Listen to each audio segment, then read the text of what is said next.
Well, hi to my peeps. Um, this is a really difficult video to make. So I'm going to cut right to the chase. My dog, Mallory, recently sustained an injury. She was bitten by another dog, probably inadvertently, probably during play. It's her sister dog, the other animal in our family. And she sustained a puncture wound. It went up through here and it uh, tore one of her salivary glands. It has possibly punctured her trachea as well, although the vet says that they won't be able to determine that until they have a CT scan done. So this trauma probably happened about 4 days ago, maybe 5 days ago. We just discovered it 2 days ago. We didn't hear them fighting or anything. So when Grant went out to feed, he noticed that there was a bloody place on Mallory's neck that he hadn't noticed before. Anyway, long story short, went to the vet. The vet said the only treatment option is surgery. It's not the sort of wound that's going to heal itself.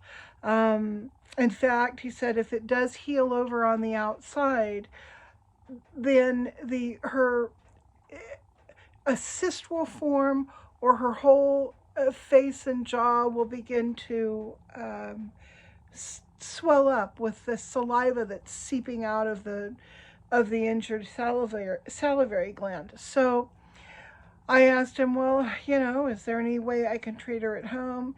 He said that he's had a couple of dogs who've had this happen. A salivary gland's been damaged in one way or another. And the people will try to just leave it alone, but it still gets all full of stuff.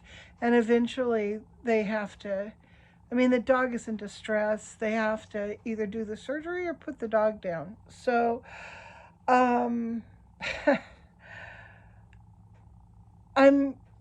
has brought me to my knees. And so I just launched a GoFundMe campaign. And you'll see the link in the down bar.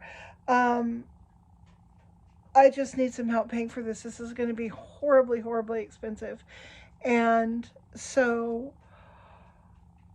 if you feel led to donate a couple dollars, that's great. If not, I would ask you to share this video, perhaps maybe share on your Facebook as well as through YouTube. It's still kind of in the early stages because until we get the diagnostics done, I don't know how much this is going to cost. I'm guessing, well, I put my GoFundMe for $5,500, and I think that that's probably a pretty good estimate. The CT scan is somewhere around $1,500, $1,700, and then there'll be surgery and all the stuff that goes with that afterward. So it never dawned on me to ever do crowdfunding for anything that I've needed or that anyone I know has needed until this. Mallory is where I draw the line and throw away my pride and come crawling for help. So that's what's going on. So thanks for just even considering that. Also, if you can't donate, and that, which is absolutely fine, please leave a message of encouragement for me. That would be really helpful. Wow, I've never felt so backed into a corner with with any of the animals. There's always been some other uh, tactic I could take to control costs, but man, this is not one of those times. This is one of those times where you've just fallen off the cliff, and I've got you know, a few days, a week. I don't know how long it's going to be before I need to move forward, because she can't continue to have this gaping hole, you know, under her neck that's oozing saliva. That's that's not a sustainable situation. So that's why I'm here tonight, is to clue you guys in for that. Some of you, and you know who you are, have already made donations. I was shocked to find 4 or 5 donations this afternoon, just within a couple hours of uploading my campaign. Thank you so much, you guys. You should have received thank you emails as well. Um, and so that's that. But just to kind of finish another update, I mean, to continue with other things that have been going on in my life, I did get through my hysterectomy fine. I healed quickly, but it did turn out that it was cancer. I had a tumor, a uterine tumor, that had gone about 30% through the uterine wall, and my surgeon told me that I just barely slid in under the wire on that. She said if it had been any longer, if I had taken any longer to get the surgery, it probably would have gone beyond the point where now I would have needed to have had additional treatment. So I'll be under surveillance for a couple of years, but she's fairly certain there's not going to be any more problems, or tumors showing up. So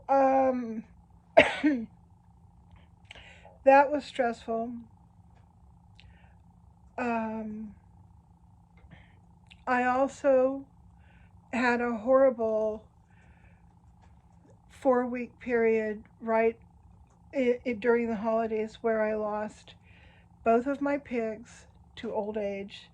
The big one died first, and the little one, he followed her within about a week. Um, like I've told you in the past, my pigs were quite old. They were just coming up on 20 years old, which is about as far out as a domestic pig will live. So I knew it was coming. I didn't know when, and it ended up coming sooner than I thought. I also had an alpaca, which actually wasn't mine anymore. I'd given it to one of my neighbors because the alpaca fell in love with one of her cows, and we couldn't keep them apart. So I told her, just take the alpaca when you change pastures. And the alpaca and the cow were very happy together for a year or 2 years. And then the alpaca just up and died. He was young. I mean, he was no more than 6 years old, maybe. And alpaca also lived to be about 20, 25, generally. He wasn't taken down by a wild animal. He wasn't bitten by a snake. He just died. So that was a trauma. Um, it has been a season of loss, and I think maybe that's why I decided to go ahead and throw away my pride and do this GoFundMe, because I can't lose another one. Not yet. So anyway, thanks for watching the video, and please share this. If nothing else, just please share this, because, you know, who knows who's out there in crowdfunding land who will feel led to help me out. And you know, even if people give $1 or $5, whatever, if you have enough people doing that, then you get your needs met, and that's the magic of crowdfunding. So I hope you guys are all having a good night. Thank you for listening to this, and I will talk to you later.